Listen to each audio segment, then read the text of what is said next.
L'été 1942 drapait le village de Friolis d'une chaleur lourde, presque indolente. C'était une chaleur qui semblait vouloir nier la guerre, qui cuisait les tuiles des toits et faisait onduler l'air au-dessus du pavé de la place du marché. Pour les habitants, c'était une paix amère, une quiétude empoisonnée par le bruit des bottes allemandes sur ces mêmes pavés et la présence immuable du drapeau à croix gammée flottant sur la commandanture. C'était une loi non écrite de l'occupation. La routine était une forme de survie, un mensonge que l'on se racontait chaque jour pour ne pas sombrer dans la folie. Chaque matin, les volets s'ouvraient, l'odeur du pain rassis de la veille se mêlait à celle, plus rare, du pain frais, et la vie reprenait son cours, sous le regard d'acier des conquérants. Au sein de cette machine d'occupation, l'unterofficier Otto Kuhn était un rouage parfait.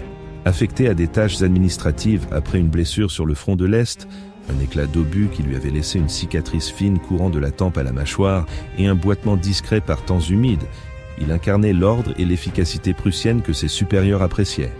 Chaque matin à 6 heures précises, il était à son bureau. Ses rapports étaient impeccables, ses registres tenus avec une calligraphie rigide, presque douloureuse. Pour ces hommes, il était une figure distante, respectée, dont le regard gris semblait toujours fixé sur un horizon lointain. Ils ne savaient pas que cet horizon était un enfer gelé, une plaine enneigée à des milliers de kilomètres de là. Pour comprendre l'homme qu'était Otto Kuhn en cet été suffocant, il faut réaliser que sa vie était une tentative désespérée de reconstruire une forteresse mentale. Fils d'un instituteur de Poméranie, il avait été élevé dans le culte de Schiller, de Goethe et d'une Allemagne idéalisée, une nation de poètes et de penseurs, où l'honneur et le devoir formaient le socle de l'existence. Il s'était engagé dans la Wehrmacht non par adhésion fanatique à l'idéologie nazie, mais par un patriotisme profondément ancré, une croyance en la structure, en la discipline comme rempart contre le chaos. Le front de l'Est avait fait voler cet édifice en éclats. Ce matin-là, un rayon de soleil frappa la carafe d'eau sur son bureau, projetant un arc-en-ciel tremblotant sur le mur. Ce simple éclat de lumière fut le détonateur. Il n'était plus à Friolis. Il était de retour dans le froid mordant d'un hiver ukrainien. Ceux qui ont survécu à ces moments se souviendraient plus tard non pas du bruit, mais du silence qui précédait. Le silence d'une forêt de bouleaux, les branches nues et noires comme des griffes sur un ciel de plomb. Le crissement de la neige sous ses bottes était le seul son au monde. Il se souvenait de l'odeur, la résine de pin, la fumée âcre des brasérones et quelque chose d'autre, une odeur douceâtre et métallique. Il était de garde, son ordre était simple, sécuriser le périmètre. Ne laisser personne entrer, ne laisser personne sortir. La Wehrmacht tenait le cercle, les SS, les Einsatzgruppen, opéraient à l'intérieur. Il se répétait que c'était différent. « Nous sommes des soldats », se disait-il. « Eux sont autre chose. » C'était le mensonge qu'il polissait chaque jour, le blindage de son âme. Puis, il avait vu les femmes et les enfants, poussés hors des maisons. Et il avait vu 7 fillettes. Elle ne devait pas avoir plus de 6 ans, avec un manteau trop grand pour elle et des cheveux si blonds qu'il semblait presque blanc sur la neige. Elle lui rappelait sa propre sœur, Leni, au même âge. Leurs regards s'étaient croisés une fraction de seconde. Dans ses yeux, il n'y avait pas de peur, pas encore, seulement une immense et solennelle confusion. Puis les SS l'avaient repoussé vers la fosse commune. Otto était resté là, son fusil Mauser glacial contre sa joue, un soldat de l'armée allemande, un rempart de l'ordre, pétrifié, inutile, complice. Le son des détonations, sec et impersonnel, était le bruit de son monde qui s'effondrait. « Herr Unteroffizier ?» La voix d'un jeune caporal le ramena dans la chaleur de Friolis. Otto cligna des yeux. L'arc-en-ciel sur le mur avait disparu. « Le rapport du matin ?» dit le soldat en posant une feuille sur son bureau. Otto prit le papier, ses doigts étonnamment stables. « Rien à signaler ?»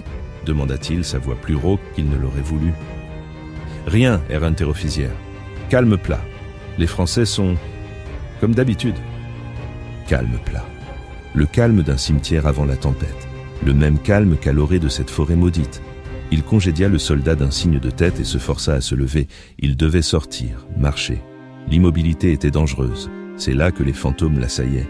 Sa promenade quotidienne était un rituel, un exercice d'observation qui lui permettait de canaliser son anxiété dans une discipline militaire.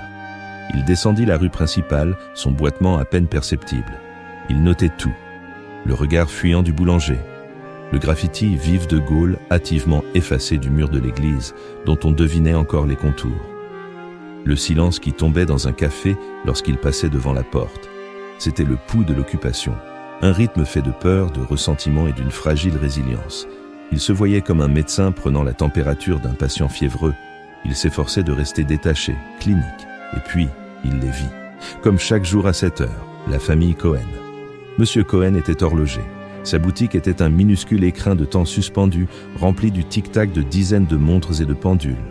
Otto le voyait souvent à travers la vitrine, penché sur son établi, un monocle vissé à l'œil, manipulant d'infimes rouages avec une patience d'ange. Cet homme, dans son obsession pour la mécanique de précision, représentait une forme d'ordre qu'Otto comprenait et respectait. C'était un artisan, pas un soldat, mais il combattait le chaos à sa manière, avec des bruxelles et des tournevis. Madame Cohen était le centre de gravité de leur petit monde. C'est elle qui sortait avec les enfants. Il y avait l'aînée, Léa, une jeune fille de 13 ans dont le visage portait déjà une gravité d'adulte, puis David, 8 ans, et le petit Samuel, à peine 4 ans. Et enfin, il y avait Sarah. Sarah avait 6 ans. Elle avait des cheveux blonds bouclés qui s'échappaient toujours du ruban que sa mère lui mettait et des yeux bleus d'une curiosité intrépide. Ce jour-là, elle avait échappé à la surveillance de sa mère et poursuivait un papillon sur la place. Elle tournoyait sur elle-même, les bras écartés, une petite robe d'été blanche tourbillonnant autour de ses genoux. Un rire cristallin s'éleva dans l'air immobile. Le son frappa Otto comme un coup de poing au plexus. Le monde se figea. Le village de Friolise s'effaça. Le soleil d'été se mua en un ciel blanc et glacial. Le rire de la petite fille se transforma en un silence assourdissant. Il n'était plus en France, il était devant la fosse. La fillette au manteau trop grand était là, devant lui. Elle ne le regardait plus avec confusion, mais avec une terrible lucidité, comme si elle comprenait soudain tout. Elle comprenait son uniforme, son fusil, son inaction. Elle comprenait qu'il faisait partie du cauchemar. Dans ce souvenir qui le dévorait, il ne pouvait pas détourner le regard. Il était condamné à regarder l'officier SS lever son pistolet, à voir la petite tête blonde basculer en arrière, à voir une minuscule tache rouge fleurir sur la neige immaculée. Il revint à lui, le souffle court, une sueur froide perlant sur sa nuque malgré la chaleur. Sarah avait attrapé son papillon et le montrait fièrement à sa mère, qui la grondait gentiment avant de la serrer dans ses bras. La scène était d'une banalité poignante, une bulle de vie ordinaire au milieu de la folie. Pour Otto, c'était une torture. Cet enfant, par sa simple existence, était un miroir de son échec, de sa lâcheté, de son honneur souillé. Elle était la preuve vivante que l'ordre qu'il s'efforçait de maintenir n'était qu'une façade, un décor de théâtre devant une chambre de la mort. Il fit demi-tour brusquement et regagna la commandanture d'un pas rapide, son boitement soudain plus prononcé. La fragile paix de Friolise n'était plus qu'un mensonge intolérable. Il s'enferma dans son bureau, mais le son du rire de l'enfant et l'image de la neige rougie restaient imprimés derrière ses paupières. Il savait, avec une certitude glaciale qui n'avait rien à voir avec la logique militaire, que ce calme n'allait pas durer. Un ordre allait venir. Et cette fois, il ne pourrait plus se cacher derrière la discipline de la Wehrmacht. Le fantôme de la forêt ukrainienne était venu le chercher, ici, dans ce petit village français ensoleillé. La certitude glaciale d'Otto ne mit pas longtemps à se matérialiser. Quelques jours plus tard, la routine de Friolise fut brisée, non par une détonation ou un cri, mais par le bruit d'un moteur, arrogant et précis, qui remontait la rue principale. Une Mercedes-Benz noire, polie jusqu'à refléter le ciel d'un éclat sombre, se gara devant la commandanture. En sortit un homme dont la seule présence semblait aspirer la chaleur de l'air. C'était le SS Sturmbannführer Klaus Richter. Ceux qui ont survécu à la guerre et qui l'ont vu ce jour-là se souviendraient l'un plus tard de l'impression de perfection mortifère qu'il dégageait. Son uniforme noir était impeccable, coupé avec une précision chirurgicale. Ses gants de cuir semblaient moulés sur des mains de statue et son visage, aux traits fins et ascétiques, était dominé par un regard d'une clarté dérangeante, le regard d'un anatomiste observant un spécimen. Il n'était pas comme les officiers de la Wehrmacht, souvent lourdeaux, satisfaits de leur conquête. Richter se déplaçait avec une économie de mouvement, une efficacité silencieuse qui était bien plus terrifiante que n'importe quelle brutalité affichée. C'était une loi non écrite de l'ombre que les monstres les plus dangereux étaient ceux qui chuchotaient. Son arrivée fut un séisme silencieux. Il ne donna aucun ordre général, ne fit aucun discours. Il s'installa dans le meilleur bureau de la commandanture et demanda les dossiers du personnel et les registres de la population. Pendant 2 jours, la seule preuve de son activité fut la lumière qui filtrait de sa fenêtre tard dans la nuit. Une tension nouvelle, plus froide et plus viscérale, s'empara du village. Ce n'était plus la peur de l'occupant. C'était la terreur d'un prédateur invisible, d'un chirurgien examinant les organes de la ville pour y déceler la moindre trace de maladie. Pour comprendre ce qui se passait, il faut réaliser que pour des hommes comme Richter, un village comme Friolise n'était pas un lieu de vie, mais une grille, une carte à nettoyer.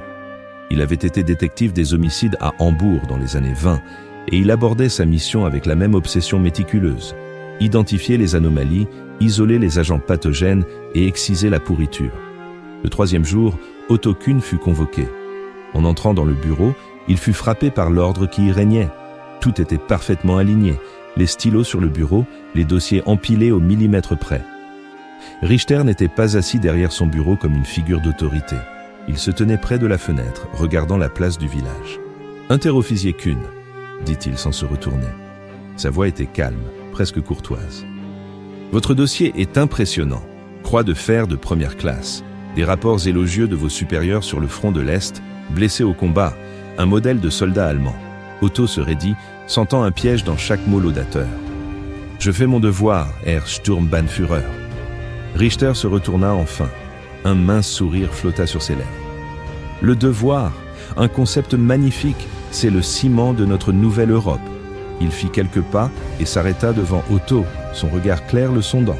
« J'ai une mission pour vous, Kuhn. Une mission qui requiert l'efficacité et la discipline dont vous avez fait preuve. Une mission d'hygiène civique. » Il retourna à son bureau et poussa une feuille vers Otto. C'était une liste de noms. La famille Cohen y figurait en premier. « Demain, à l'aube, » déclara Richter de son ton clinique, « vous prendrez le commandement d'un détachement de la Wehrmacht et vous procéderez à l'arrestation et au transfert de ces éléments. Une rafle. C'est une opération de nettoyage. Je vous ai choisi personnellement parce que je ne veux pas de zèle excessif, pas de brutalité inutile qui pourrait troubler l'ordre public. Je veux la précision d'une horloge, votre précision. » Le temps s'arrêta. Le tic-tac régulier de la pendule dans le couloir devint le seul son dans l'univers d'Otto. Les lettres noires sur la page blanche se mirent à danser, à se tordre. Le nom Cohen se superposa à une vision de cheveux blonds bouclés poursuivant un papillon. Le mot « rafle » se mua en l'écho sec d'une détonation dans une forêt gelée. Le visage calme de Richter devint celui de l'officier SS qui avait levé son pistolet. Il sentit le froid de la neige ukrainienne lui mordre les os au milieu de la chaleur étouffante de l'été français. Il était de retour devant la fosse, mais cette fois, l'ordre n'était pas de regarder, l'ordre était de pousser. L'ordre était de devenir lui-même l'instrument du cauchemar. « Avez-vous compris, Unterofficier » demanda Richter, le remarquant blêmir. Otto sentit sa gorge se nouer. Les mots de son père sur l'honneur prussien, les vers de Schiller sur la liberté, tout ce qui avait constitué le socle de son identité, se fissurait, menaçant de s'effondrer en poussière. Il parvint à articuler un seul mot, un murmure rauque qui lui coûta toutes ses forces. Oui. Cette nuit-là, Otto Kuhn ne dormit pas. Il était enfermé dans sa chambre, mais les murs semblaient se rapprocher, l'étouffer. Chaque tic-tac de sa montre était un compte à rebours vers sa damnation. Il revoyait le regard de la fillette ukrainienne, non plus confus, mais accusateur. Et il voyait le visage de Sarah Cohen, riant sur la place du village. Les deux images fusionnaient, le condamnant. Il pensa à son père, l'instituteur, qui lui lisait des contes où les chevaliers défendaient toujours les innocents. Quel genre de chevalier était-il devenu ? Un gardien de charnier, un rouage obéissant dans une machine à broyer des enfants. Vers 3 heures du matin, une décision s'imposa à lui, non pas comme un choix, mais comme la seule issue possible, la seule action qui pouvait encore donner un sens au mot « honneur ». Il enfila son uniforme, mais laissa ses décorations dans leur boîte. Il sortit de la commandanture comme un voleur, se faufilant dans les ruelles sombres de Friolise. Le village endormi était un labyrinthe d'ombre et de silence. Chaque aboiement de chien, chaque volet qui claquait au vent était une accusation. Il se sentait nu, exposé, comme s'il marchait sous des milliers de projecteurs. Il n'était plus un soldat patrouillant en territoire conquis. Il était un traître se hâtant vers son crime ou sa rédemption. Il frappa doucement à la porte de l'horlogerie. Le son sembla résonner dans toute la rue. Après une éternité, une lumière vacillante apparut. La porte s'entr'ouvrit. Monsieur Cohen le fixa, le visage blême de terreur et d'incompréhension. Derrière lui, Madame Cohen tenait un chandelier, la flamme faisant danser les ombres sur son visage anxieux. Interofficier » balbutia l'horloger. « Il n'y a pas de temps » chuchota Otto, sa voix pressée et tendue. « Vous devez partir, maintenant, tous. Prenez ce que vous pouvez et fuyez, vers la forêt, n'importe où. » Le couple le dévisagea paralysé. C'était au-delà de l'imaginable. Un soldat allemand à leur porte au milieu de la nuit, leur ordonnant de s'enfuir. Partir ? Mais où ? Comment ? Demanda Madame Cohen, sa voix se brisant. Nos papiers ne sont pas en règle. Nous serons pris à la première patrouille. Demain matin, commença Otto, mais il ne put finir la phrase. Le mot « rafle » lui écorchait la gorge. Demain matin, ils viendront pour vous. La vérité de ces mots s'imprima sur leur visage, chassant l'incrédulité pour la remplacer par une panique pure et glaciale. Monsieur Cohen attrapa le bras d'Otto, son regard suppliant. « Nous ne pouvons pas fuir avec les enfants. Samuel est si petit. Sarah, ils ne tiendront pas une heure dans les bois. Ils nous ralentiront, nous serons tous pris. » Une porte s'ouvrit à l'intérieur et Léa apparut, vêtue d'une chemise de nuit, les yeux lourds de sommeil et d'inquiétude. Elle avait tout entendu. C'est alors que Madame Cohen fit la seule chose qu'une mère dans sa position pouvait faire. Elle fit un pas en avant, les larmes coulant silencieusement sur ses joues, et posa sa main sur le bras de l'uniforme d'Otto. « Soldat », murmura-t-elle, et le mot n'était ni une accusation ni un titre, mais un appel d'être humain à être humain. Si vous avez une once de pitié, sauvez-les. Pas nous, eux. Cachez les enfants. Je vous en supplie. Le regard d'Otto croisa celui de Léa, puis se posa sur la porte entr'ouverte de la chambre des plus jeunes, d'où provenait une respiration douce et régulière. Il revit la neige, le manteau trop grand, la tache rouge. C'était sa chance.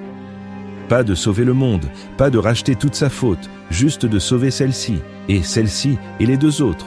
Une image folle lui traversa l'esprit. Le clocher de l'église, toujours silencieux, poussiéreux, oublié. Un refuge précaire au-dessus du monde, un sanctuaire dans le ciel. « Préparez-les » dit-il, sa décision prise. « Pas de bruit, prenez une couverture, rien d'autre. » Les minutes qui suivirent furent un cauchemar feutré. Réveiller les enfants en douceur, leur mettre la main sur la bouche pour étouffer leurs questions.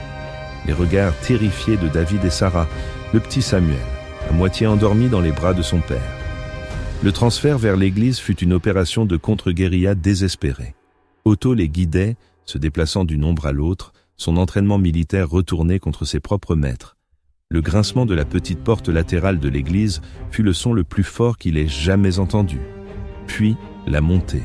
La longue, interminable ascension de l'escalier en colimaçon, dans une obscurité presque totale, puant la poussière, le bois sec et les fientes d'oiseaux. Ils atteignirent enfin la chambre des cloches.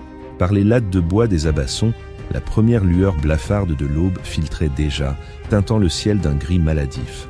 « Restez ici, ne faites aucun bruit, quoi qu'il arrive », ordonna Otto aux enfants blottis les uns contre les autres. Il fit une dernière promesse aux parents, un regard échangé dans la pénombre qui valait tous les serments du monde. Puis, il les laissa redescendre. Le soleil se leva sur une nouvelle réalité.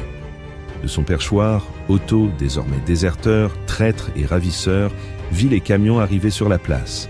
Il vit ses propres hommes, ceux à qui il donnait des ordres la veille, frapper à la porte de l'horlogerie. Il vit monsieur et madame Cohen être traînés dehors. Leurs visages étaient eux des masques de courage et de désespoir. Ils ne regardèrent pas vers la commandanture, ni vers leurs voisins cachés derrière leurs rideaux. Leurs regards se levèrent une dernière fois vers le clocher. C'était un adieu silencieux, un transfert de garde, une prière. À ses côtés, Léa étouffa un sanglot en se mordant la lèvre jusqu'au sang. Il posa une main maladroite sur son épaule, une main qui avait tenu un fusil et signé des rapports, et qui était maintenant tout ce qui restait de protection à ses 4 vies. Le camion démarra, emportant les parents Cohen hors de Friolise et hors de l'histoire. Dans le clocher, le silence retomba, plus lourd et plus menaçant qu'avant. Dehors, l'opération fut notée dans les rapports de la Gestapo d'une seule ligne sèche, objectif atteint sans incident. Pour Otto Kuhn et les 4 enfants Cohen, le long siège venait de commencer. Il n'était plus un soldat. Il était le fantôme du clocher, le gardien d'une promesse impossible, piégé dans une cage entre ciel et terre, avec pour seule armée 4 respirations fragiles dans l'obscurité. L'été s'était éteint comme une bougie soufflée d'un coup sec. L'automne n'avait été qu'une transition boueuse et grise, et l'hiver 1943 s'abattit sur Friolise avec une férocité qui semblait vouloir punir la terre elle-même. Pour ceux qui ont survécu à cette époque, cet hiver ne fut pas tant défini par le froid mordant que par un silence oppressant, un silence qui s'infiltrait sous les portes et à travers les murs, un silence nourri par la peur. C'était une loi non écrite de l'occupation. Plus l'étau se resserrait, moins les gens parlaient. 6 mois, 180 jours, 4320 heures. Dans la chambre des cloches, le temps n'était plus mesuré par le soleil ou les horloges, mais par des unités de survie.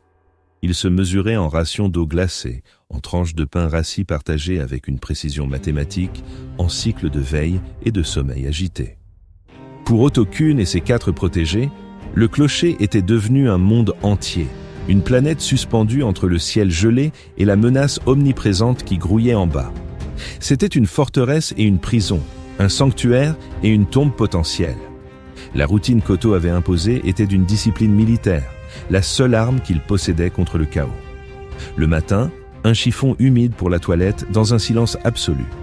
La journée, des leçons chuchotées par Léa aux plus jeunes, des jeux sans bruit avec des cailloux ou des morceaux de ficelle. Le soir, le partage du maigre repas, souvent constitué de ce que Père Michel, leur allié invisible et terrorisé, laissait à la base de l'escalier. Un quignon de pain, quelques pommes de terre, une fois, un luxe inouï, un morceau de fromage. Pour comprendre la psychologie de cet enfermement, il faut réaliser que chaque son était un ennemi. Le grincement d'une latte de bois, un éternuement étouffé, un murmure trop fort, tout pouvait être le déclencheur de la faim. Mais il y avait un son qu'Otto ne pouvait contrôler. Un son qui devenait la bande sonore de leur angoisse, la toux du petit Samuel. Cela avait commencé comme un simple chatouillement dans la gorge, mais le froid humide et la poussière de ce pigeonnier glacial l'avaient transformé en une toux sèche, persistante, qui secouait son petit corps de 4 ans. Chaque quinte était une alerte rouge. Otto voyait la terreur dans les yeux de Léa et David. La toux de leur petit frère n'était pas une maladie, c'était une sirène, un phare qui pouvait attirer les loups. Otto avait l'habitude du son des mourants. Dans les tranchées gelées d'Ukraine, il avait entendu les râles de camarades dont les poumons se remplissaient de sang. Il se souvenait d'un jeune soldat de Berlin, à peine 18 ans, qui avait agonisé pendant des heures, suppliant sa mère dans un murmure rauque que la toux sanglante interrompait. Le son de la petite poitrine de Samuel, se soulevant dans un effort désespéré pour respirer, ravivait ce souvenir avec une clarté insupportable. Sa main, grande et calleuse, se posait alors sur la petite bouche, non avec brutalité, mais avec la fermeté paniquée d'un homme essayant de contenir une explosion. Le regard de l'enfant, immense et terrifié au-dessus de sa main, était un miroir de sa propre impuissance. Cette pression constante commençait à éroder les fondations de leur fragile unité. C'est Léa qui craqua la première. À 13 ans, elle n'était plus une enfant, mais elle n'était pas encore une femme. Elle était dans cet entre-deux cruel où l'on comprend toute l'horreur du monde sans avoir encore les outils pour s'en défendre. Son ressentiment envers Otto couvait depuis des semaines. Il était leur sauveur, elle le savait, mais son uniforme, même s'il ne le portait plus, restait gravé dans sa rétine. Sa discipline de fer, ses ordres chuchotés, son visage fermé comme une porte de prison, tout cela faisait de lui une version à peine moins terrifiante de leur bourreau. La confrontation éclata à cause d'un livre. Père Michel avait laissé un vieux recueil de fables de La Fontaine. Un soir, alors qu'Otto rationnait la lumière d'une bougie, Léa lisait à voix basse « Le loup et l'agneau » à ses frères et sœurs. Otto, sentant que la lecture durait trop longtemps, que la flamme était un risque, se pencha et l'éteignit entre ses doigts. « Assez » fut son seul mot. L'obscurité se fit, totale et suffocante. Dans cette noirceur, la voix de Léa s'éleva, tremblante de fureur contenue. « Pourquoi ? C'est un risque inutile, répondit Otto, sa silhouette à peine visible. Un risque, rétorqua-t-elle, et sa voix n'était plus celle d'une enfant. Le risque, c'est de devenir des animaux à force de vivre dans le noir. Le risque, c'est d'oublier comment on lit, comment on parle. C'est ça que vous voulez ? Otto resta silencieux. Il se souvenait de son propre père, l'instituteur. Lui lisant Schiller à la lueur d'une lampe à pétrole dans leur maison de Poméranie, il se rappelait l'odeur de la cire chaude, du papier et la sensation de sécurité absolue. Ce souvenir était une torture. « On est dans une prison », continua Léa, ses mots se faisant plus durs, plus accusateurs. « Votre prison. Mes parents, ils nous ont confiés à vous pour que vous nous sauviez, pas pour que vous nous transformiez en fantômes. » Chaque mot était une pierre jetée à son visage. Il aurait voulu lui expliquer que cette prison était la seule chose qui les séparait d'une fosse commune, que sa discipline était l'armure de leur survie. Mais les mots ne venaient pas. Il avait désappris à parler autrement qu'en ordre ou en avertissement. « Le silence et la discipline », articula-t-il enfin, sa voix rauque. « La discipline et la vie. »« La vie » lança-t-elle avec un rire amer et sans joie qui résonna sinistrement dans le beffroi. « Regardez-nous. Regardez Samuel qui tousse à en mourir. C'est ça la vie? Attendre dans le froid et la poussière que quelqu'un vienne nous tuer. Vous n'êtes qu'un Allemand, un autre Allemand qui nous garde en cage. » Le mot « allemand » le frappa plus durement qu'un coup de poing. C'était ce qu'il était, ce qu'il fuyait. Il était le loup de la fable. Il se sentit soudain écrasé par le poids de son échec. Il ne les protégeait pas, il prolongeait leur agonie. Pendant que ce drame psychologique se jouait dans les hauteurs, un autre se nouait dans les ombres du village. Pour comprendre la logique implacable de la résistance, il faut se souvenir qu'en 1943, la France occupée n'était pas un champ de bataille clair, mais un marécage de trahison et de soupçons. La paranoïa n'était pas une maladie, c'était une compétence de survie, et personne ne maîtrisait mieux cette compétence que Jean-Luc. Cheminot, communiste, et seul survivant de sa première cellule FTP, Jean-Luc dirigeait son nouveau réseau avec une méfiance de fer. Un an plus tôt, il avait vu tous ses camarades, ses amis, des hommes avec qui il avait partagé le pain et les rêves d'insurrection, tomber dans une souricière de la Gestapo. Il se rappellerait jusqu'à son dernier souffle le visage de Jacques, le syndicaliste, lui souriant juste avant de tourner au coin de la rue où les attendaient pas les voitures noires. La trahison venait de l'intérieur. Depuis ce jour, pour Jean-Luc, la confiance était un luxe qu'il ne pouvait plus s'offrir. Sa mission n'était pas seulement de combattre l'occupant, mais de protéger sa nouvelle famille clandestine à tout prix. Les rumeurs sur le clocher lui parvinrent par bribes. Une vieille femme qui jurait avoir vu une lumière vaciller à la nuit tombée. Un garçon qui disait avoir entendu des murmures en passant près de l'église. Au début, Jean-Luc ignora ces « racontards de bonnes femmes », mais les murmures persistèrent et prirent forme. Il y a quelqu'un là-haut. On dit que c'est un Boche. La pièce finale du puzzle fut apportée par un de ses informateurs, un employé de la mairie qui avait vu les rapports allemands après la rafle de la famille Cohen. Le rapport mentionnait un sous-officier manquant à l'appel le matin même de l'opération, un certain Otto Kuhn. Dans l'esprit pragmatique et meurtri de Jean-Luc, l'équation était d'une simplicité terrifiante. Un soldat allemand décoré déserte le jour d'une rafle et se cache dans le meilleur poste d'observation du village, le clocher de l'église, d'où l'on peut surveiller la place, la commandanture et les routes principales. Ce n'était pas une désertion, c'était une couverture. C'était une loi non écrite de l'ombre. La meilleure cachette pour un espion est celle qui paraît la plus évidente, la plus folle. « C'est un piège », déclara-t-il à ses lieutenants lors d'une réunion clandestine dans l'arrière-salle d'un café. L'air était épais de fumée de cigarettes et de peur. Richter n'est pas un imbécile. Il a placé un de ses hommes là-haut. Il nous observe. Il attend qu'on fasse une erreur, qu'on contacte le curé et qu'on s'approche. Et quand on le fera, il refermera son filet. Personne n'osa le contredire. Le souvenir de la cellule décimée était encore vif. « On ne peut pas prendre ce risque », conclut Jean-Luc, sa voix glaciale ne laissant place à aucun débat. Le Boche dans le clocher, il est sur la liste. On va s'en occuper, proprement.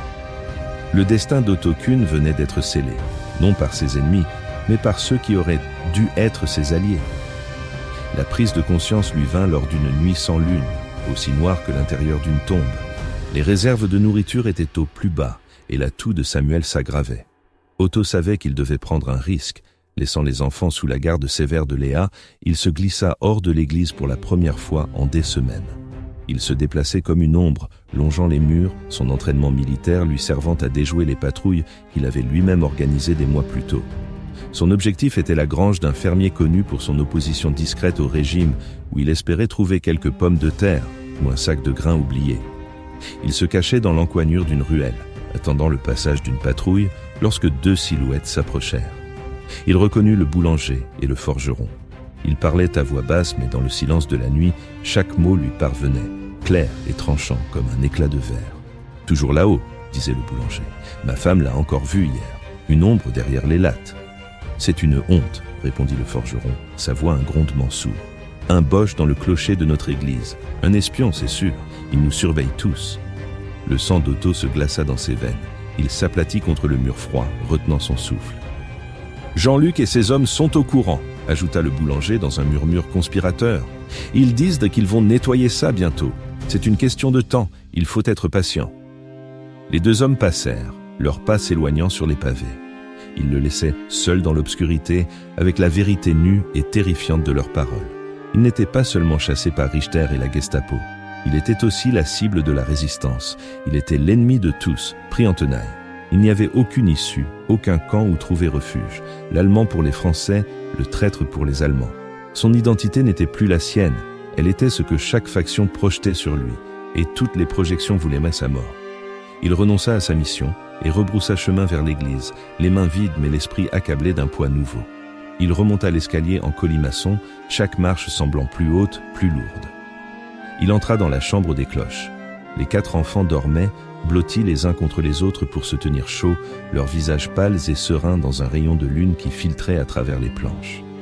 Le souffle de Samuel était faible, sifflant. Il lui avait tout confié, leur vie, et lui, dans sa tentative de les sauver, les avait conduits dans une impasse mortelle, un piège suspendu entre un marteau et une enclume. Il n'était plus leur protecteur. Il était le gardien d'une cage assiégée de toutes parts. Le milieu de l'année 1943 fut une saison de faux semblants. Un été éclatant s'installa sur Friolise, d'une beauté presque insolente, dorant les champs de blé et faisant chanter les cigales. C'était un décor idyllique pour un drame qui se jouait à huis clos, une nature indifférente à la pourriture qui rongeait le cœur des hommes. Pour comprendre ce qui allait se passer, il faut réaliser que pour les âmes piégées dans le clocher, cette chaleur était une torture supplémentaire. Elle transformait leur refuge en étuve, épaississait l'air chargé de poussière et rendait chaque respiration plus difficile, chaque silence plus lourd. Ce matin-là, la tension qui avait suivi la confrontation entre Otto et Léa était palpable, une brume froide au milieu de la canicule. Ils ne se parlaient plus. Les ordres d'Otto étaient plus brefs, plus secs que jamais, et les regards de Léa étaient des éclats de glace. Le camp était divisé. Il y avait Otto, le geôlier, et il y avait les enfants, ses prisonniers. Le petit Samuel, lui, ignorait ces guerres d'adultes. Son seul combat était contre l'air qui refusait d'entrer dans ses petits poumons. Sa toux était devenue leur horloge, le métronome de leur peur. Le premier son fut presque anodin. Un bruit de moteur différent des ronronnements asthmatiques des camions de la Wehrmacht. C'était un son précis, puissant, qui s'arrêta net sur la place, puis le claquement sec d'une portière de voiture. Un claquement qui fit taire les oiseaux. Dans le clocher, tous se figèrent. Otto, qui observait par une fente, sentit son sang se transformer en glace. Il n'avait pas besoin de voir la Mercedes noire, ni l'uniforme impeccable qui en sortait. Il connaissait cette signature sonore, c'était le son de l'ordre, le son de la pureté mortifère. C'était Klaus Richter. Ceux qui ont survécu à ces années se souviendraient plus tard que l'arrivée de Richter dans un lieu n'était jamais fortuite. Il ne se déplaçait pas, il frappait, toujours chirurgicalement. À terre, loin des ouvertures. Silence complet, chuchota Otto. Son ton n'admettait aucune discussion. La rébellion dans les yeux de Léa s'éteignit, remplacée par la terreur ancestrale qui était leur héritage. Elle attira les plus jeunes contre elle dans le recoin le plus sombre, près des cordes immobiles des cloches. Le temps s'étira, se tordit.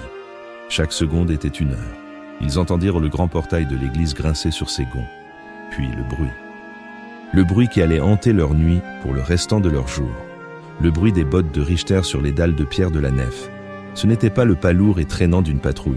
C'était un pas mesuré, régulier, curieux. Le pas d'un propriétaire inspectant son domaine, ou d'un loup faisant le tour de la bergerie. Pour Otto, ce son était un écho direct de son enfer personnel. Il ferma les yeux et la poussière du clocher se mua en neige. Le son des bottes sur la pierre devint le crissement de la neige gelée en Ukraine. Il revoyait l'officier des Einsatzgruppen marchant le long de la fosse, inspectant le travail, son calme absolu contrastant avec l'horreur qu'il venait de déchaîner. Il avait eu ce même pas, méthodique et détaché. Otto sentit une sueur glaciale couler le long de sa colonne vertébrale. Richter n'était pas venu par hasard. Une information, une rumeur, un soupçon l'avait guidé jusqu'ici. Le filet se resserrait. Une voix s'éleva du dessous, claire et coupante, amplifiée par l'acoustique de l'église. La voix de Richter. Une architecture remarquable, Hauptmann, gothique flamboyant du XVe siècle. Regardez la hauteur de cette voûte, un testament à une foi qui cherchait à atteindre Dieu. Une pause. Le silence était si total qu'Otto pouvait entendre le battement frénétique de son propre cœur. Mais un endroit parfait pour que les secrets s'y cachent, n'est-ce pas ? Reprit Richter sur un ton de conversation légère. Les rats prospèrent toujours dans les greniers des cathédrales. Vérifiez les confessionnaux et la sacristie.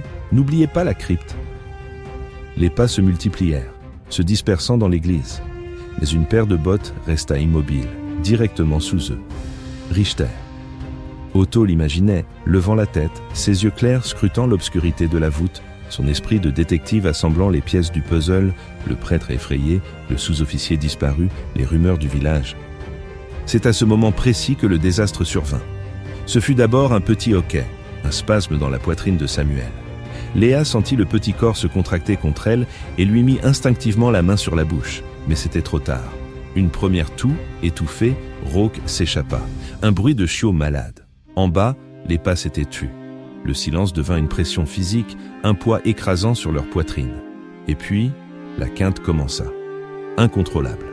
Le petit corps de Samuel fut secoué de convulsions, luttant désespérément pour l'air.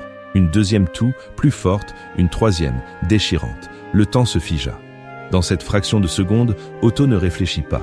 Son corps, entraîné à la survie sur le front, agit avant son esprit. Il bondit en silence et se jeta à genoux à côté de l'enfant. Sa grande main, une main qui avait étranglé des sentinelles et tenu un fusil Mauser, se referma sur la bouche et le nez du petit garçon. L'univers se réduisit à ce contact. Les yeux de Samuel, immenses, dilatés par la panique et la suffocation, fixés sur les siens. Les petites mains de l'enfant griffant son poignet, le corps frêle se débattant avec une force insoupçonnée. Otto voyait tout. Il voyait la terreur dans le regard de Léa qui le fixait, lui, l'Allemand, en train d'étouffer son petit frère. Il voyait la confusion et la peur sur le visage de David, et par-dessus tout, il voyait un autre visage, le visage de la petite fille ukrainienne, juste avant le coup de feu. Dans son souvenir, elle l'avait regardé avec une lucidité accusatrice, le condamnant pour son inaction. Et maintenant, il était là, sa main empêchant un enfant de respirer, une action monstrueuse pour un but salvateur. Il était devenu le monstre pour les protéger du monstre en bas. En dessous d'eux, la voix de Richter s'éleva de nouveau, pensive, dangereusement proche. On dirait le bruit d'un animal piégé. Un oiseau peut-être? Il y a sûrement des nids dans le beffroi. Faites-moi penser à envoyer quelqu'un nettoyer tout ça. L'ordre doit régner partout, même près du ciel. Chaque mot était un coup de marteau sur l'enclume du silence. Otto maintenait la pression, sentant la lutte de l'enfant faiblir. Il priait un Dieu auquel il ne croyait plus. Priait pour que le petit corps tienne, pour qu'il ne succombe pas à sa propre tentative de le sauver. Il sentait les larmes chaudes de Samuel couler sur ses doigts. C'était une agonie partagée, une torture intime et silencieuse. Et soudain, une autre voix, plus lointaine, venant de l'entrée de l'église. « Herr Sturmbannführer, une dépêche de Lyon, c'est urgent !» Un long silence. Otto imaginait Richter, contrarié d'être interrompu dans sa chasse. « J'arrive !» dit enfin la voix de Richter, sèche et irritée. Les pas s'éloignèrent. D'abord sur la pierre, puis le son devint plus mat sur le parvis. Le bruit d'une portière qui claque, le rugissement du moteur qui s'éloigne. Le silence qui retomba dans le clocher était d'une nature différente. Ce n'était plus le silence de la peur, mais celui, assourdissant, du vide laissé par un cataclysme évité de justesse. Otto retira lentement sa main. Le visage de Samuel était marbré, ses lèvres bleutées. L'enfant prit une longue, sifflante inspiration, suivie d'un sanglot silencieux et épuisé. Il ne toussait plus. La peur l'avait guéri ou brisé. Otto resta à genoux, tremblant de tous ses membres, le contre-coup de l'adrénaline le frappant comme une vague. Il releva les yeux, Léa le regardait. Toute la haine, tout le ressentiment, toute l'accusation avaient disparu de son visage. Il n'y avait plus que la conscience brute, nue, de ce qui venait de se passer. Elle avait vu sa main non comme celle d'un geôlier, mais comme un rempart. Elle avait vu dans ses yeux non pas la froideur d'un bourreau, mais la même terreur paniquée qui tordait ses propres entrailles. C'était une loi non écrite de l'ombre. La terreur partagée forge des liens plus forts que le sang. En cet instant, le geôlier et ses prisonniers cessèrent d'exister. L'Allemand et les enfants juifs disparurent. À leur place naquit une unité de combat. Un nous fragile, assiégé, blotti dans la poussière d'un clocher contre le reste du monde. Léa rampa doucement vers lui et d'un geste hésitant, posa sa petite main sur le bras d'Otto, là où les mains de Samuel l'avaient griffé. C'était un geste de pardon, de compréhension, d'allégeance. Le « nous » contre vous était mort. Désormais, ce serait la tour contre le monde. Otto se releva lentement. Le monde avait basculé. La prise de conscience fut pour lui comme un éclair. Se cacher passivement, attendre, subir, C'était une garantie de mort. Sa stratégie de fantôme logistique avait atteint ses limites. Il ne pouvait pas se contenter de réagir. Richter reviendrait, la résistance viendrait. Il devait devenir un acteur. Il devait contrôler son environnement, anticiper, manipuler les croyances de ses ennemis. La survie n'était plus une question de silence et d'immobilité, c'était devenu une guerre. Une guerre qu'il mènerait depuis son royaume de poutres et d'ardoises, avec pour seule armée une fille de 13 ans et 3 enfants terrifiés. Dans les rapports méticuleux du Sturmbannführer Richter, la fouille de l'église Saint-Martin fut consignée comme négative. Une simple ligne pour un événement qui, dans les hauteurs silencieuses, avait changé le cours de 5 vies à jamais et transformé un déserteur en véritable gardien. L'hiver 1944 s'abattit sur Friolise non comme une saison, mais comme une condamnation. 2 ans, 730 jours. Un abîme de temps qui avait rongé les âmes plus sûrement que le froid ne rongeait la pierre. Pour ceux qui ont survécu à cette époque, le souvenir le plus tenace ne serait pas celui des engelures ou du vent glacial qui s'engouffrait dans les ruelles, mais celui d'une faim sourde, constante, une faim qui creusait les ventres et, pire encore, dévorait l'espoir. L'espoir était devenu une braise mourante, une petite lueur que l'on protégeait du souffle glacé de la réalité, mais que l'on sentait s'éteindre inexorablement. Dans le clocher, cette braise n'était plus qu'un point rouge minuscule dans une obscurité infinie. La dynamique née de la terreur partagée lors de la visite de Richter avait soudé le petit groupe. Le « nous » contre le monde était devenu la loi de leur existence. Mais c'était une alliance née du désespoir, et le désespoir est un piètre carburant. La routine, autrefois leur armure, était devenue une cage de fer. Les leçons chuchotées de Léa manquèrent de conviction. Les jeux silencieux de David et Sarah n'étaient de plus que des gestes mécaniques. Et Samuel ne toussait presque plus. Son corps n'avait plus la force de se battre. Il restait prostré sous une pile de couvertures poussiéreuses, son souffle un fil ténu et fragile. Leur visage, autrefois rond et enfantin, s'était affiné, creusé. Leur peau avait pris une pâleur cireuse qui rappelait à Otto les jeunes recrues fauchées par le typhus sur le front de l'Est. Leur unique lien avec le monde des vivants, leur seul espoir de subsistance, reposait sur les épaules frêles d'un homme terrorisé, le Père Michel. Chaque 2 ou 3 nuits, le prêtre se glissait jusqu'à l'église, le cœur battant à se rompre. Pour comprendre le courage de cet homme, il faut réaliser qu'il n'était pas un héros de la résistance. C'était un homme de foi timide, un homme qui croyait en Dieu mais craignait les hommes, surtout les hommes comme Richter. Chaque pas qu'il faisait dans la nef obscure était une lutte contre sa propre terreur. La nourriture qu'il laissait, un pain dur, une poignée de navets, parfois une bouteille de vin de messe qui servait plus à réchauffer les cœurs qu'à nourrir les corps, était une offrande, un acte de foi désespéré. Otto et Léa le guettèrent depuis les lattes du clocher, le voyant comme une petite silhouette tremblante, déposant son maigre sacrifice au pied de l'escalier avant de s'enfuir comme un voleur. Il ne lui avait jamais parlé. Un regard, une parole auraient donc pu le condamner. C'était une loi non écrite de l'ombre. L'aide la plus précieuse est celle qui reste silencieuse et invisible. Puis, une nuit, la routine fut brisée. Ce ne fut pas le bruit d'une patrouille, mais le son bien plus sinistre d'un moteur que l'on coupe, suivi du claquement sec de 2 portières. La Mercedes noire de Richter était là, garée devant le presbytère, monstre d'acier luisant sous une lune pâle et cruelle. Depuis leur perchoir, Otto et les enfants regardèrent la scène se dérouler avec la lenteur inexorable d'un cauchemar. 2 silhouettes en noir sortirent de la voiture et frappèrent à la porte. La lumière s'alluma. Quelques instants plus tard, la porte s'ouvrit et le Père Michel apparut, en chemise de nuit, le visage blême d'incompréhension et de peur. Il n'y eut pas de cri, pas de lutte, juste une conversation brève et glaciale que le vent leur vola. Puis, les 2 hommes saisirent le prêtre par les bras et le tirèrent dehors. C'est là que se produisit l'acte final de courage du Père Michel. Alors qu'on le poussait vers la voiture, il aurait pu lever les yeux vers le clocher, dans un appel au secours, un adieu ou même une accusation involontaire. Mais il ne le fit pas. Il garda la tête baissée, fixant le pavé comme s'il y lisait sa propre oraison funèbre.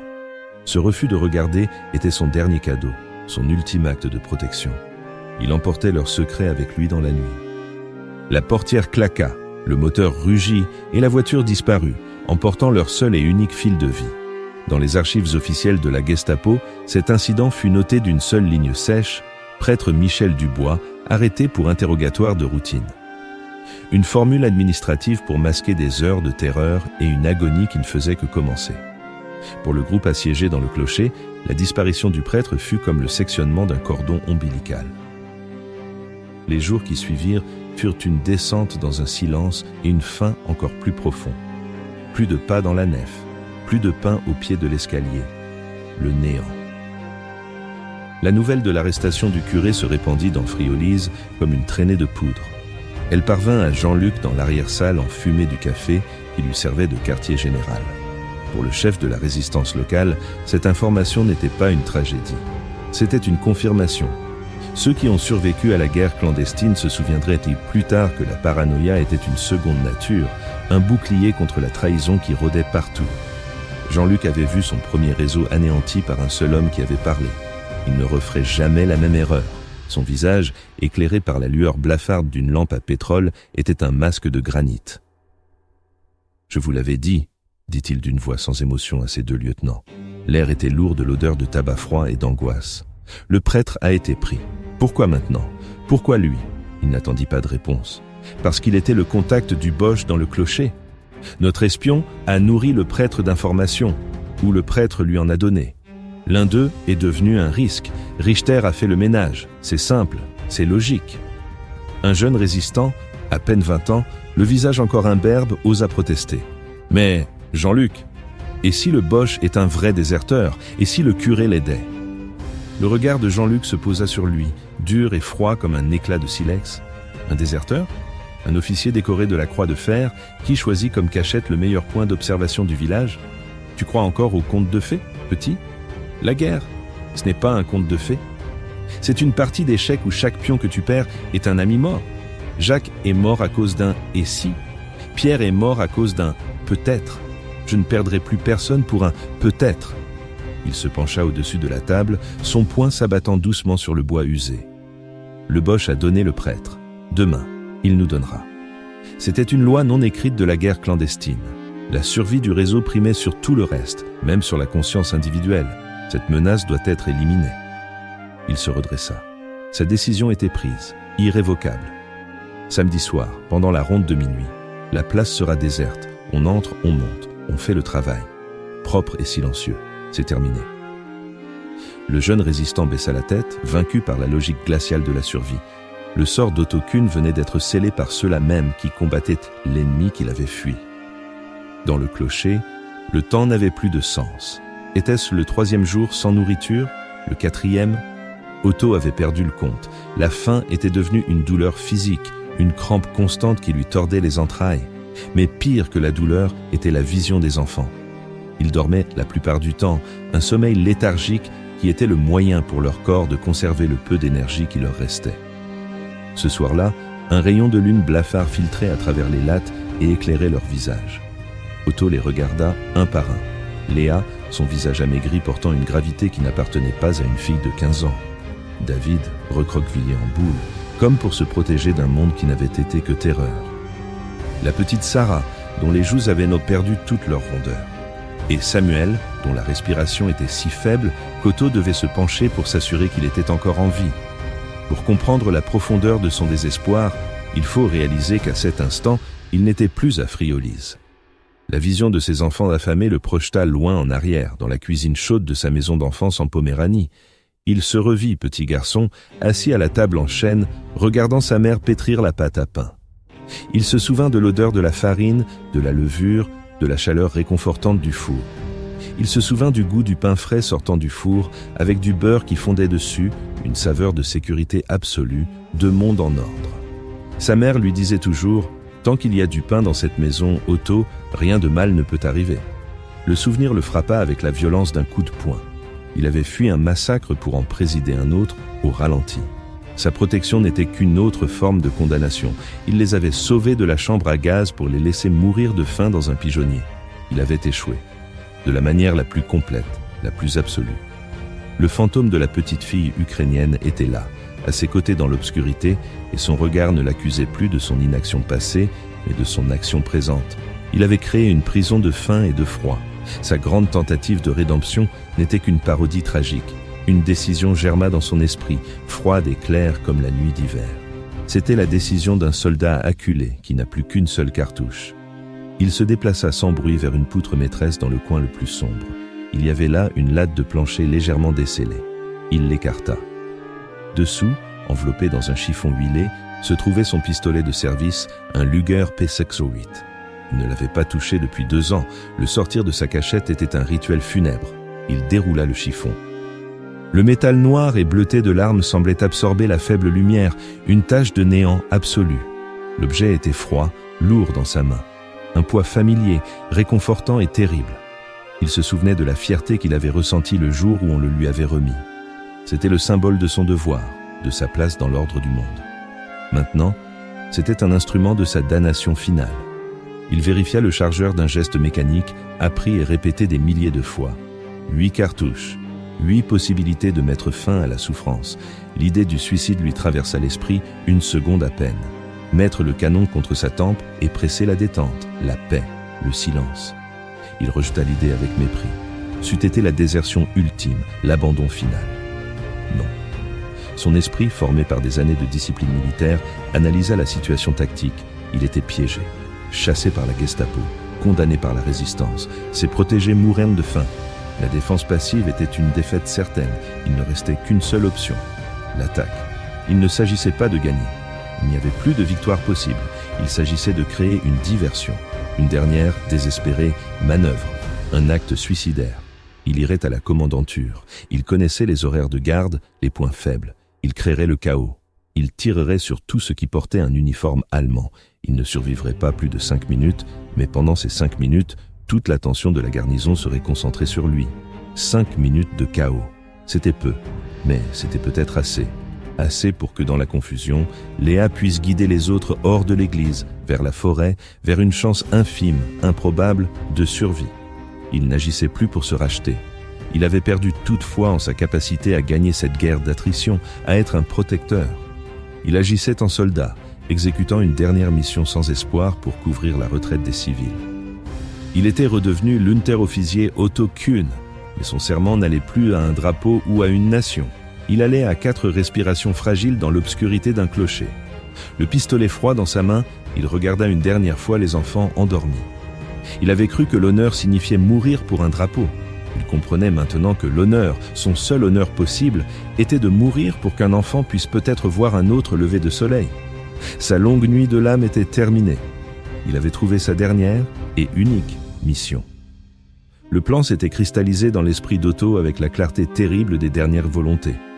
Il n'attendait plus que la nuit, la ronde de minuit qui laisserait la place du marché déserte et silencieuse, le moment parfait pour sa propre marche funèbre vers la commandanture. Dans le clocher, l'aube du dernier jour se leva, grise et indifférente.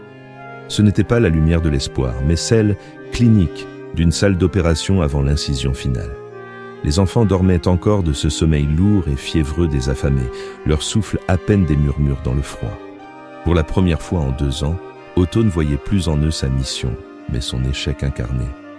Le poids du Luger, glissé dans sa ceinture sous sa veste usée, était une présence constante, un point d'ancrage dans la tempête de son désespoir. Léa fut la première à s'éveiller, non pas à cause d'un bruit, mais à cause du silence. Un silence différent, plus profond. Même le corps de Samuel, blotti contre elle, semblait avoir cessé ses tremblements. Elle se redressa, les articulations douloureuses, et son regard se posa sur Otto. Il se tenait près d'une des ouvertures à latte, immobile comme une gargouille de pierre, le dos tourné. Il y avait dans sa posture une finalité qui glaça le sang de la jeune fille.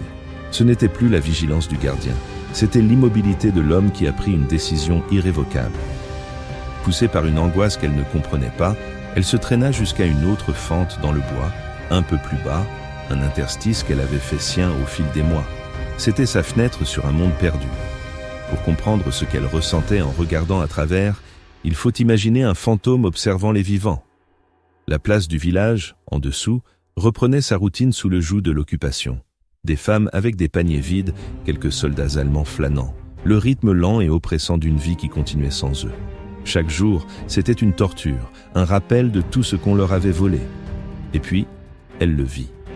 Ceux qui ont survécu à la guerre se souviendraient non plus tard que ce sont souvent les détails les plus banals qui déclenchent les tournants du destin. Ce n'était pas un convoi militaire, pas un officier de la Gestapo. C'était la silhouette large et familière d'Henri, le boulanger. Il sortait de sa boutique, un sac de farine vide sur l'épaule, et s'arrêta un instant au milieu de la place, plissant les yeux vers le ciel d'hiver. La vue de cet homme simple déclencha chez Léa une avalanche de souvenirs, une douleur si vive qu'elle lui coupa le souffle. Ce n'était plus Henri, l'ombre craintive de 1944. C'était Henri, l'ami de son père, en 1941. Elle se revit, petite fille, dans la boulangerie inondée de lumière et de l'odeur divine du pain chaud. Elle sentait la chaleur du four sur ses joues, voyait la farine qui poudrait les sourcils broussailleux d'Henri. Elle se souvenait de sa grosse main calleuse lui tendant un quignon de pain tout juste sorti du four, le baiser du boulanger comme il l'appelait, la croûte croustillante cédant sous la dent pour révéler une mie si tendre qu'elle fondait sur la langue. Son père était là, près d'elle, posant une main sur son épaule, riant avec son ami. Le souvenir était si réel, si tangible, qu'elle pouvait presque sentir le goût du pain dans sa bouche vide. Puis le contraste avec la réalité la frappa de plein fouet. Le goût de la poussière, le froid mordant, la crampe de la faim dans son ventre. Les larmes lui montèrent aux yeux, des larmes de rage et de chagrin. Henri était toujours là, sur la place, l'ami de son père. Un homme bon, mais un homme qui, comme tous les autres, avait baissé la tête et les avait oubliés. C'est alors qu'elle se souvint. Un détail d'un autre plan, d'un autre âge, une conversation chuchotée entre Otto et elle, des mois auparavant, après la visite de Richter. Otto, dans un rare moment de planification stratégique partagée, avait conçu un ultime plan d'urgence. « Si je ne suis plus là, avait-il dit, si vous êtes seul, voici une ardoise et une craie. S'il y a une chance, une seule, de contacter quelqu'un de confiance. » Une énergie frénétique, née du désespoir le plus pur, s'empara d'elle. Elle rampa vers la cache où ils gardaient haut leur maigre trésor. L'ardoise était là, une petite plaque de schiste, la craie, un minuscule morceau blanc et fragile. Ses doigts, engourdis par le froid, tremblaient si fort qu'elle faillit le laisser tomber. Quel mot écrire? Aidez-nous? Trop long, trop vague. Enfant Cohen? Trop risqué. Il fallait un mot qui soit une clé, un mot qui ne parlerait qu'au cœur d'Henri. Un mot qui incarnerait toute leur innocence perdue et leur vulnérabilité présente. Elle pensa à son plus jeune frère, celui dont la toux les avait presque trahis, celui dont le corps était maintenant si faible. Samuel. C'était le mot. C'était une prière. Elle retourna à la fente. Henri était toujours là. D'une main tremblante, elle fit passer l'ardoise à travers l'ouverture. Le petit rectangle noir se balançait au bout de ses doigts, minuscule tache d'encre contre le ciel gris. Avec la craie, elle traça les lettres, maladroitement. S-A-M-U-E-L. En bas, Henri s'apprêtait à rentrer.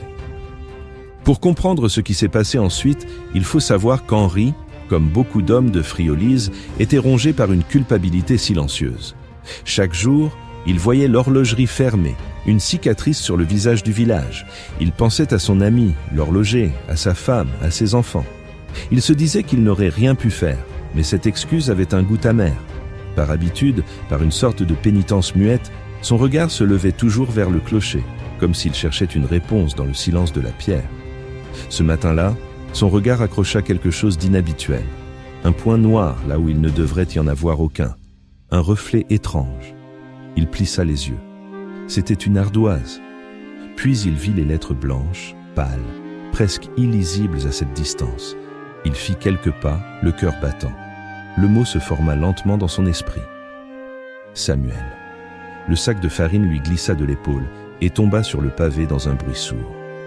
Le monde autour de lui disparut. Samuel, le petit dernier des Cohen. Une image fulgura dans sa mémoire. Le petit garçon, 2 ans plus tôt, courant après un pigeon sur cette même place, un rire cristallin flottant dans l'air d'été.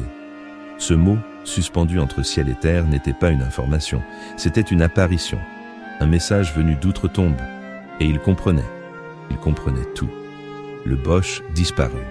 Les rumeurs, la lumière dans le clocher, la peur du père Michel. Les pièces du puzzle, dispersées par 2 ans de peur, s'assemblèrent en un instant dans une image d'une clarté insoutenable. Il ne réfléchit pas à Jean-Luc. Il savait que la logique paranoïaque du chef de la résistance transformerait cette vérité en un piège encore plus complexe. C'était une loi non écrite de l'ombre que la vérité la plus simple est souvent la plus difficile à accepter pour ceux qui ont trop longtemps vécu dans le mensonge. Il n'y avait qu'une seule personne à qui il pouvait faire confiance. Une seule personne dont le pragmatisme l'emportait sur la peur. Il ramassa son sac et se précipita dans sa boutique, non pas vers le fournil, mais vers la petite cuisine à l'arrière où sa femme, Mathilde, tenait les comptes. Mathilde était le roc de leur famille. C'est elle qui, d'un regard d'acier, tenait tête aux officiers allemands qui venaient réquisitionner la farine, calculant au gramme près ce qu'elle pouvait leur céder sans affamer le village. Son courage n'était pas dans les armes, mais dans les chiffres et une volonté de faire. Elle leva les yeux de son grand livre en l'entendant entrer, essoufflé. « Henri, qu'est-ce qui t'arrive ? On dirait que tu as vu un fantôme. » Il s'appuya contre la table, le souffle court. Les mots se bousculèrent dans sa gorge. Il ne parvint qu'à articuler une phrase, un murmure étranglé. « Ils sont vivants. Mathilde, les enfants, ils sont là-haut. » Puis, il lui raconta tout. L'ardoise, le mot, le souvenir. Mathilde l'écouta sans l'interrompre, son visage impassible, seule une petite veine battant à sa tempe trahissant la tempête de ses pensées. Quand il eut fini, elle ne posa aucune question sur la véracité de son histoire. Elle ferma son grand livre d'un geste sec. Jean-Luc et ses hommes se réunissent à 10 heures, chez Marcel, dit-elle d'une voix calme, mais dont chaque syllabe pesait une tonne. Pour préparer l'attaque de ce soir, Henri la regarda, abasourdi. « L'attaque ? Ils vont tuer l'Allemand du clocher !» répondit-elle froidement. « Ils le prennent pour un espion. » Elle se leva, rajusta son châle sur ses épaules. Elle n'était plus une commerçante. Elle était un général préparant sa bataille. « Reste ici, occupe-toi du pain, je m'en occupe. » L'arrière-salle du café de Marcel puait le tabac froid et la peur. Jean-Luc était penché sur une carte du village, sa voix un murmure sec et précis. « 2 hommes ici pour couvrir la sortie. Pierre, tu montes avec moi. Rapide, silencieux, pas de quartier. » Les visages des hommes autour de la table étaient tendus, des masques de résolution et d'effroi. Pour eux, c'était une exécution nécessaire, une opération chirurgicale pour enlever une tumeur avant qu'elle ne se propage. La porte s'ouvrit brusquement, tous les regards se tournèrent, les mains se crispant sur des armes cachées. C'était Mathilde. Le silence tomba, lourd de surprise et de suspicion. « Mathilde, » dit Jean-Luc, sa voix glaciale, « ce n'est pas ta place ici. » Elle avança jusqu'à la table, imperturbable. Son regard croisa celui de chaque homme, un par un, avant de se fixer sur Jean-Luc. « Ton plan est annulé, » dit-elle. Ce n'était pas une suggestion, c'était un ordre. Un grognement parcourut l'assemblée. Jean-Luc se redressa, le visage fermé. « Tu as perdu la tête ? De quoi tu te mêles ? Je me mêle d'éviter que vous ne commettiez la pire erreur de votre vie, » rétorqua-t-elle, sa voix claire et tranchante. Elle posa ses 2 mains à plat sur la table, se penchant légèrement vers lui. Le Boche dans le clocher n'est pas un espion. Elle fit une pause, laissant le poids de ses mots s'installer. Il a les enfants Cohen. Un murmure d'incrédulité parcourut la pièce. Jean-Luc la fusilla du regard. Des histoires de bonnes femmes, c'est un piège. Il les a gardées en vie pendant 2 ans. Cette dernière phrase frappa la pièce comme un éclair. 2 ans. L'énormité de ce chiffre dépassait l'entendement. 2 ans de silence, de faim, de peur. L'un des hommes, le plus jeune, celui qui avait déjà exprimé des doutes, laissa échapper un « Mon Dieu !» étouffé. Jean-Luc sentit le sol se dérober sous ses pieds. Son esprit, habitué à la logique binaire de la guerre, ami ou ennemi, traître ou camarade, ne pouvait pas traiter cette information. C'était un non-sens, un Allemand, qui sauve des enfants juifs pendant 2 ans. C'était une fable, une impossibilité. Et pourtant, le regard de Mathilde ne vacillait pas. Il y avait en elle une certitude qui ébranlait toutes les murailles de sa paranoïa. Il revit les visages de ses amis morts, tombés à cause d'un traître. Sa haine, sa méfiance, c'était son armure. Mais cette armure se fissurait. Et si cette fois, la vérité n'était pas un piège, mais un miracle. Un miracle fragile qu'il s'apprêtait à détruire d'une balle dans la tête.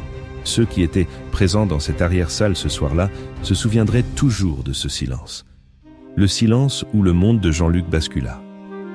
La carte du village étalée sur la table n'était plus une zone de combat, mais une carte au trésor, indiquant l'emplacement de la chose la plus précieuse et la plus improbable de cette guerre. Il releva la tête, son regard n'était plus celui d'un bourreau, mais celui d'un homme confronté à un choix impossible. « Raconte-moi tout, » dit-il à Mathilde, « depuis le début, et ne me mens pas. » La mission venait de changer.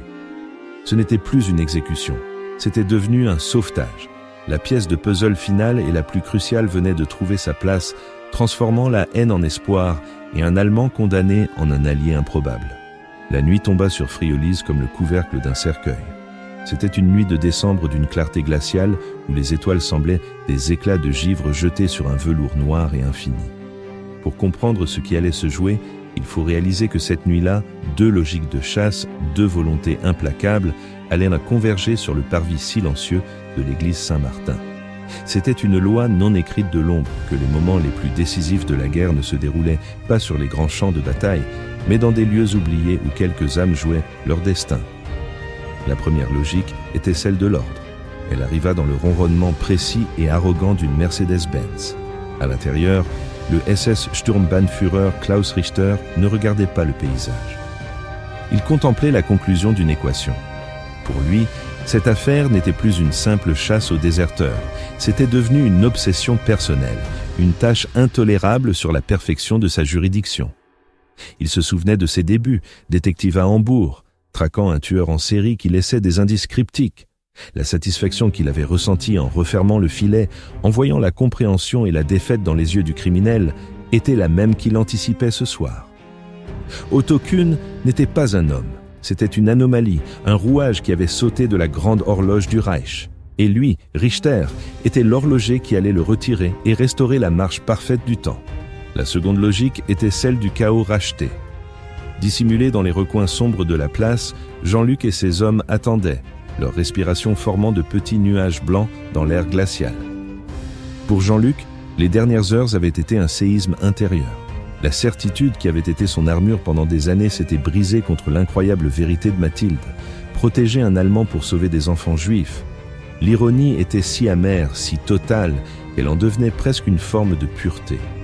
Il se souvenait du visage de Jacques, son ami, juste avant de tomber dans l'embuscade.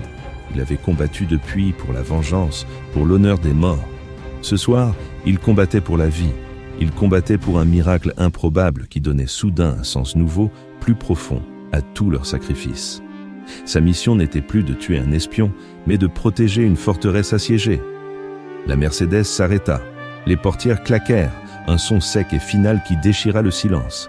Richter et une escouade de soldats de la Waffen-SS, des hommes jeunes au visage dur, se déployèrent avec une efficacité silencieuse. Ils se dirigeaient vers le grand portail. Au même instant, le premier coup de feu éclata. Ceux qui ont survécu à cette nuit se souviendraient plus tard non pas d'une bataille, mais d'une explosion de violence soudaine et totale. Le tir d'un fusil Lebel, parti de l'ombre d'une ruelle, fit voler en éclats le vitrail de Sainte-Barbe au-dessus du portail. Le son du verre qui se brise, cristallin et musical, fut immédiatement noyé par la réponse furieuse d'un pistolet mitrailleur MP-40.